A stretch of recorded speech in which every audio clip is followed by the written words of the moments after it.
അവൻ അമേരിക്കയിൽ നിന്ന് വന്ന വലിയ ഡോക്ടറാണ്. ഈ ഭ്രാന്തിന്റെ മറ്റുമൊക്കെ മലയാള സിനിമയിലെ എക്കാലത്തെയും ക്ലാസിക് സിനിമയെന്ന് വിശേഷിപ്പിക്കാവുന്ന മണിച്ചിത്രത്താഴ് ആധുനിക സാങ്കേതികവിദ്യയായ 4K ഡോൾബി അറ്റ്മോസിലൂടെ വീണ്ടും പ്രദർശനത്തിനെത്തുന്നു. ഈ മാസം 17-ന് തിയേറ്ററുകളിലെത്തുന്ന ചിത്രത്തിന്റെ ട്രെയിലർ പുറത്തിറങ്ങി. സ്വർഗചിത്ര അപ്പച്ചനാണ് ചിത്രം നിർമ്മിച്ചത്. സ്വർഗചിത്രയും മാറ്റിനി നൗ എന്ന കമ്പനിയും ചേർന്നാണ് മണിച്ചിത്രത്താഴ് പുതുരൂപത്തിൽ പുറത്തിറക്കുന്നത്.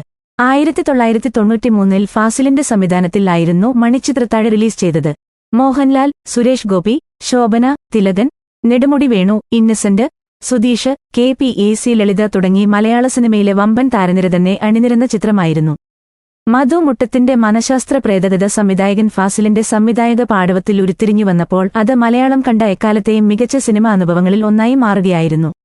കേന്ദ്ര കഥാപാത്രങ്ങളായ ഗംഗ, നാഗവല്ലി എന്നിവരെ അവതരിപ്പിച്ച ശോഭനയ്ക്ക് ആ വർഷത്തെ മികച്ച നടിക്കുള്ള ദേശീയ അവാർഡ് ഉൾപ്പെടെ നിരവധി പുരസ്കാരങ്ങൾ ലഭിച്ചിരുന്നു. 1993 ലെ ഏറ്റവും നല്ല ജനപ്രിയ ചിത്രത്തിനുള്ള ദേശീയ സംസ്ഥാന പുരസ്കാരങ്ങളും ചിത്രം സ്വന്തമാക്കി. കന്നഡയിൽ ആപ്തമിത്ര, സൂപ്പർസ്റ്റാർ രജനീകാന്തിനെ നായകനാക്കി തമിഴിലും തെലുങ്കിലും ചന്ദ്രമുഖി, ഹിന്ദിയിൽ ബോൾ ബുലയ എന്നീ പേരുകളിലും ചിത്രം റീമേക്ക് ചെയ്തിറക്കിയിരുന്നു. എല്ലാ ചിത്രങ്ങളും വൻ വിജയമാണ് നേടിയത്. സംഗീതം MG രാധാകൃഷ്ണൻ, പശ്ചാത്തല സംഗീതം ജോൺസൺ, ഗാനരചന ബിച്ചു തിരുമല, മധുമുട്ടം, വാലി. ഛായാഗ്രഹണം വേണു. ചിത്രസംയോജനം ITR Sekhar, studio Swargachitra. Benny Johnson, Dhanusha Nayanar, Soman Pillai, Ajith Rajan, Shankar, PN Mani, Surya John, Mani Suchitra, Velayudhan Keezhillam, Jinesh Sasidharan, Babu Shahir, MR Rajakrishnan. PRO Vazhoor Jose.